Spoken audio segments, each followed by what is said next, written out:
Hello and welcome to our show. This is our fifth podcast, our 10th episode. We've talked about many things on the show, and we plan to kind of break down some entrepreneurial do's and don'ts and the power of entrepreneurship. Today, we also had a guest earlier, Rhonda Jackson. She's a serial entrepreneur. But we've talked about culture, we've talked about film and television, and we've looked at entertainment, we've looked at travel, physical fitness, longevity, we've talked about diets, we've talked about cycling and fencing. Our journey takes us to many corners of the world, and today will be no different. We plan to really emphasize our entrepreneurial series, and today is the start of our maybe next 5 episodes or next 5 podcasts exploring entrepreneurship. So I do have my assistant Jerry with me today. We're going to do a master class where she's not on film, but she'll be asking the tough questions about how to become an entrepreneur or how to start a business, or what are some of the characteristics or skills or experiences that you need in order to be a successful entrepreneur. So with that being said, Jerry, take it away. Give me your first question. Okay, let's get started. Can you share your journey and what inspired you to start your own business, Retirement Choices of California? My journey it's a long journey, from college thinking about being an entrepreneur uh, to, graduating and going into banking. That was my first career, banking, and I knew I didn't want to show up at a bank every day and count, somebody else's money. Or I just didn't like the monotony of going to the same location and being around the same people. And so I figured, after I had 1 year under my belt of banking with Security Pacific National Bank, that was a bank that was around in the 80s. I thought, I could own my own business, run my own company, hire people, but certainly sell products that would allow me to have a good career. Once I figured out how to sell life insurance products and annuity products to a larger market, we started focusing in on retirement planning. And so it became kind of organic, the name Retirement Choices. Once again, working with lots of people that had retirement concerns. They had pre-existing accounts. They had 401ks, 403bs, and IRAs. We just showed them maybe a better vehicle, and showed them security and how to minimize risk, and talked about compounding interest. So Retirement Choices was birthed probably, our documents say we started Retirement Choices in 2008. Wow, excellent. And what was your vision when you first founded Retirement Choices of California? And how has that vision evolved? Well, the vision was to do good business, to generate revenue or commissions. It was to help more people to um, create wealth and also preserve wealth. So when you look at um, our market was, anybody that worked that could save money. We wanted to show them how they could do that effectively over time, without taking risk or having to work longer because they lost some money in the stock market, or they made bad financial decisions. So as an advisor, we've always prided ourselves on giving our clients good advice and being reliable and just providing good customer service. Cool. And what are some opportunities that come with entrepreneurship? Well, there's a lot of opportunities to be self-governed, right? To kind of create your own vision and execute your own plans. Um, Obviously, it's not easy to be an entrepreneur. It's one of the hardest things that you'll ever do, but the benefits are quite appealing or attractive. I can start my day when I want to start my day. I can end my day when I want to end my day. I can work with whoever I want to work with. And there's no limit on my ability to generate income. If I want to make $1 million, I can make $1 million. If I want to make $2 million, I can make $2 million. If I don't want to work that hard and just want to make $100,000, I can do that as well.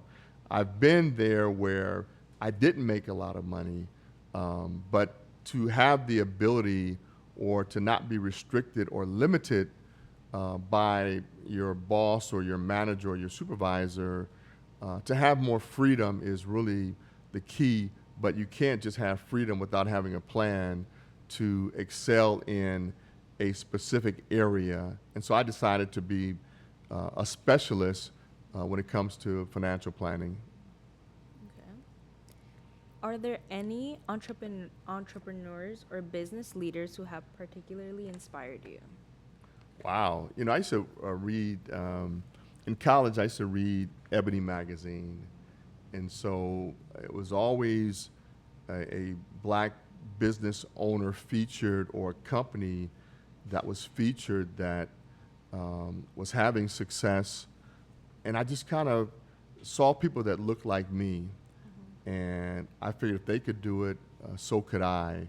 And so I don't have one particular mentor or example, but over the years of reading Ebony magazine in the 80s or even in the 70s, I would always be inspired by someone who came from maybe poverty or parents weren't entrepreneurs or their parents were middle class or even lower class, but they found a way to produce a product or create a product or build something or sell something that allowed them to have a nice lifestyle. And so I followed in the footsteps of other black entrepreneurs that succeeded against all odds. Okay. Explain how integrity plays a role in your decisions. Well, integrity is, so important because you don't want your clients to second guess your integrity. You want your clients to trust you because they know you're going to make the right decisions.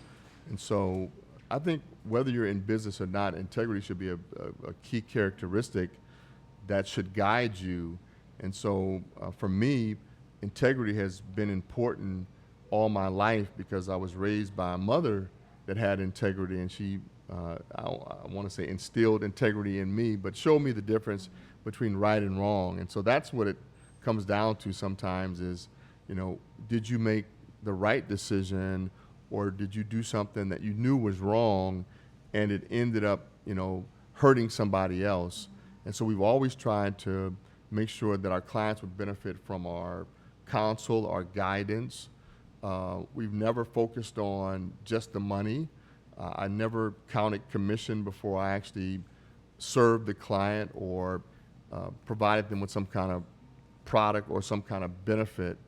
And so integrity is super important if you're going to run your own business.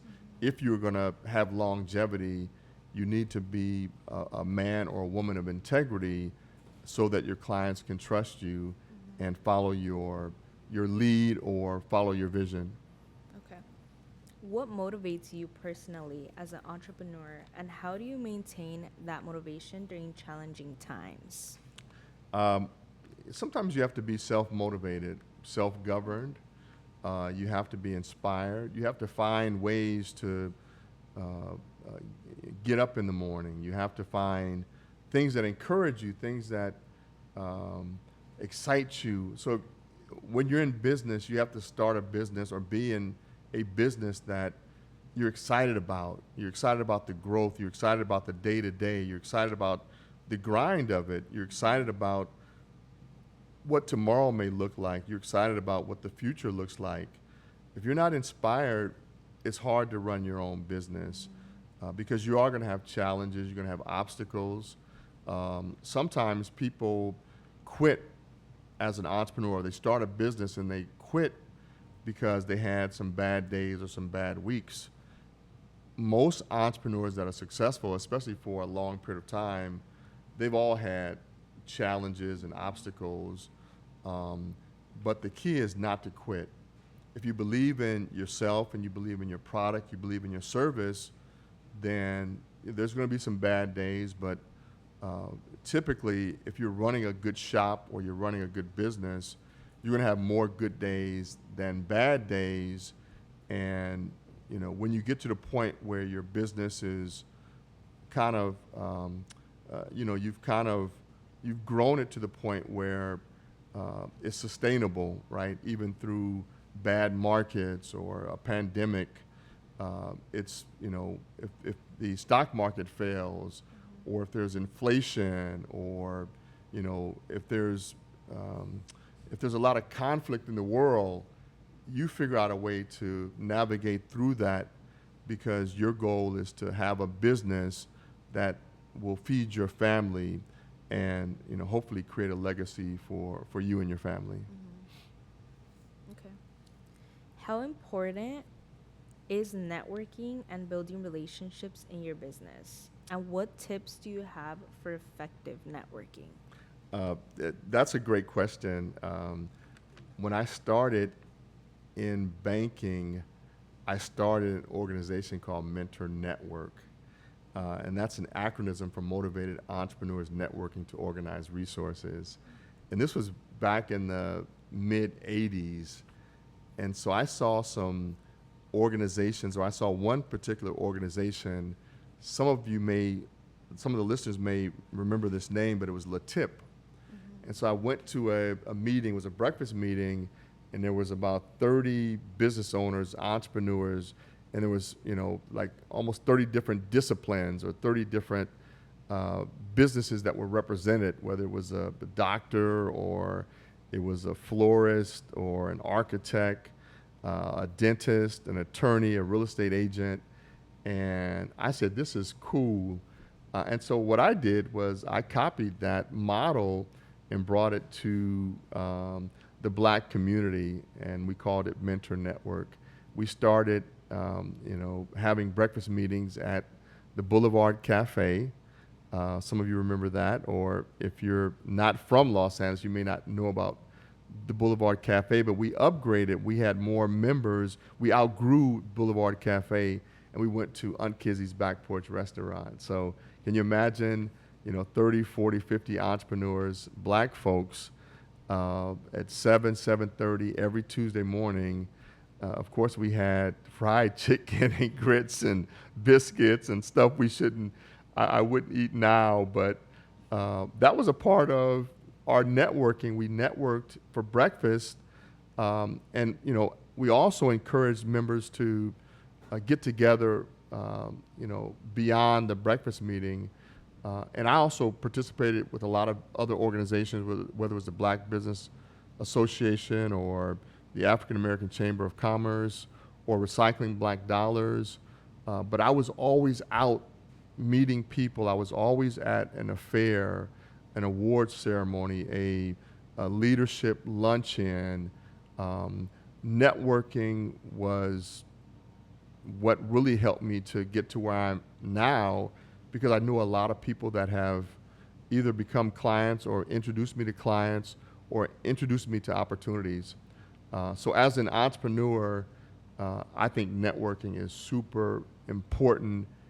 And now you can do it without even showing up. I think social media has made it easy for people to go online, whether it's Facebook or Instagram or TikTok or some of these LinkedIn. But back when I started, it was drive your car, go somewhere, a hotel, a ballroom, a club, a sporting event, and shake hands and pass out your business card and look folks in the eyes. Today is a different day. Yes. How things have changed. Yes, that's right. Okay. How do you handle failure and setbacks? And what advice would you give to others on dealing with them? Okay. I think I heard most of the second half of your question. Read the whole question again, Jerry. How do you handle failure and setbacks? Okay. And what advice would you give to others on dealing with them? So, as an entrepreneur, failure is just a part of your reality. I mean, if you are selling something, you're going to have people say no, right? And so I always, you know, kept in mind that it was going to take so many no's to get yeses. And so I wouldn't let the no's debilitate me or slow me down. I just knew I had to get more no's to get more yeses. And things do happen in life where you may be thrown off track, or you may have some mental fatigue, or you just, you have some circumstances that you can't control that kind of push you back, or, depression. I never suffered from depression, but I know it's a reality where, people take on too much, or they have some inner struggles, or they have conflicts of interest, or they have a bad business partnership, or they have a bad marriage, or again, there's just so many things that can derail you.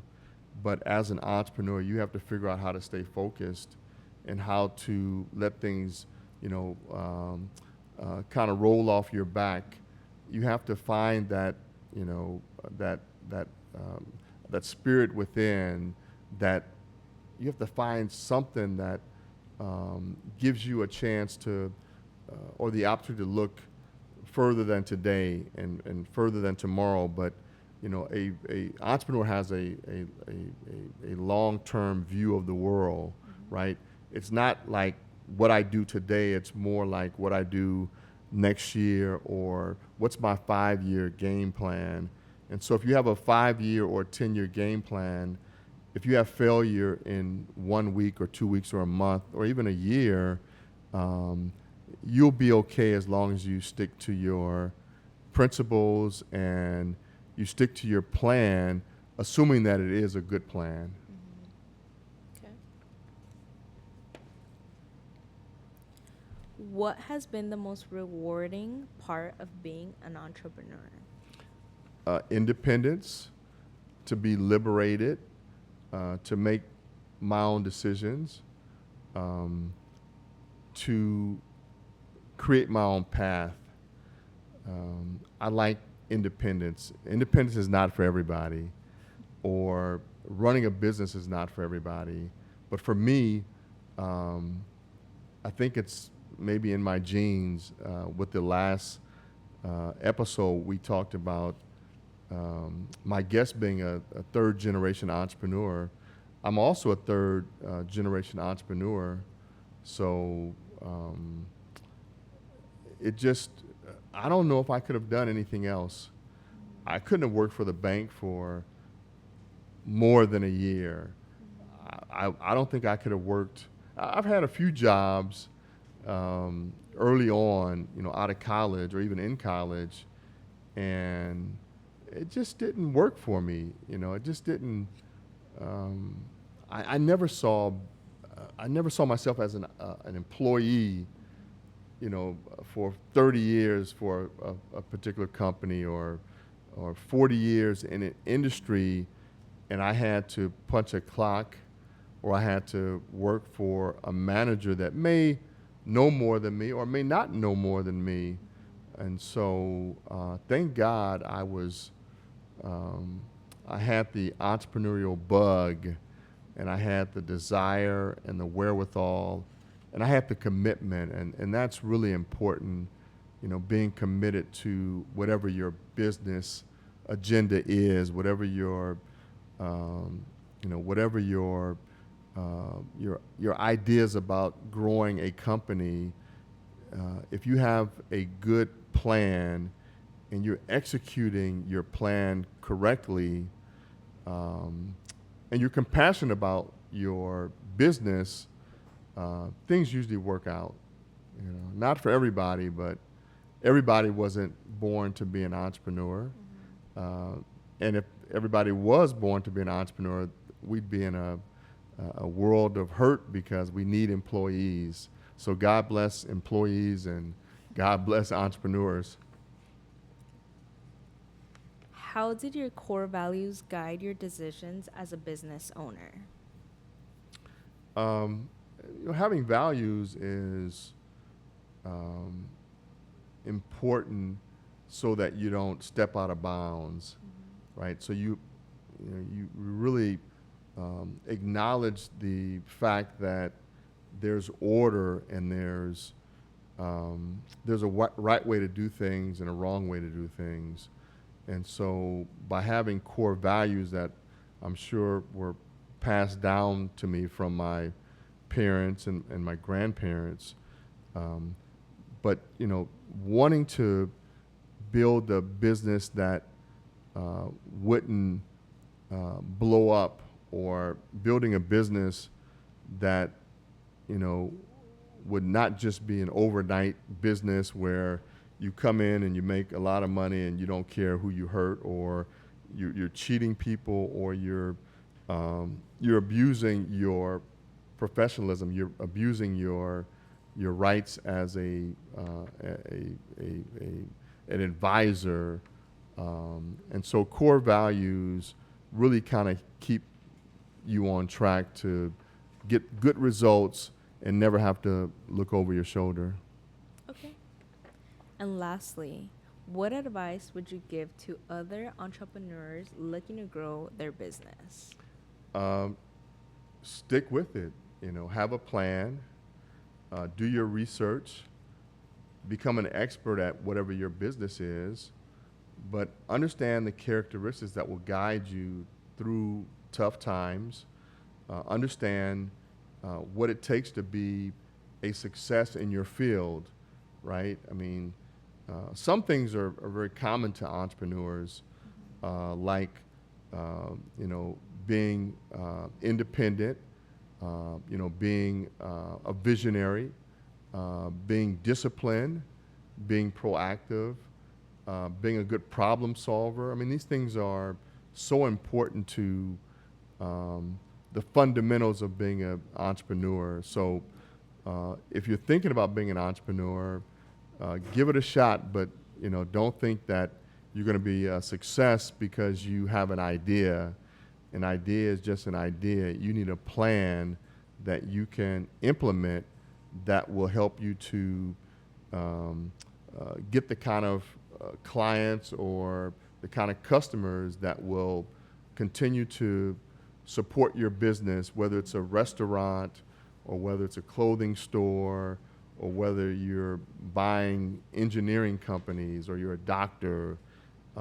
It's really about making sure that you have the right plan and you have the right support system, and that you know what you're doing and you're the best at what you do, or one of the best at what you do. And so this kind of concludes our fifth podcast, our 10th episode. Today was about entrepreneurship and becoming an entrepreneur and some of the pitfalls. And so we've had a good chance to speak with Rhonda Jackson, who was our first guest. And now you've heard from me. Next week we plan to have on a couple of other entrepreneurs that are doing some wonderful things, doing some amazing things, and they'll be in the studio with us. So we hope you tune in and support us, follow us. Jerry, how do people get in touch with us, or how do they follow us if they want to see our previous podcast? Sure, our YouTube channel at Retirement Choices. YouTube channel at Retirement Choices. Is that it, or is there some other way? LinkedIn or Sure, Instagram LinkedIn. or Facebook, any of that stuff? LinkedIn, we're on LinkedIn, Facebook, YouTube, Twitter. So come follow us and check us out. All right. So again, thank you everybody for supporting us and supporting our podcast. We look forward to many more episodes, and we'll do a lot of exciting things over the next maybe few episodes where again, we're talking about financing, and we're talking about wealth creation. We're talking about wealth preservation. We're talking about legacies. We're talking about retiring sooner than later. And we'd like to think we're having some fun and we're changing some lives. So Jerry, thank you for your questions, and we look forward to seeing you at our next podcast. Or matter of fact, maybe I'll see you in the office tomorrow. Yeah. Will you be coming in the office? Yeah. Okay. All right, everybody. Thank you so much. God bless. Have a good night. And we appreciate your patronage and your love.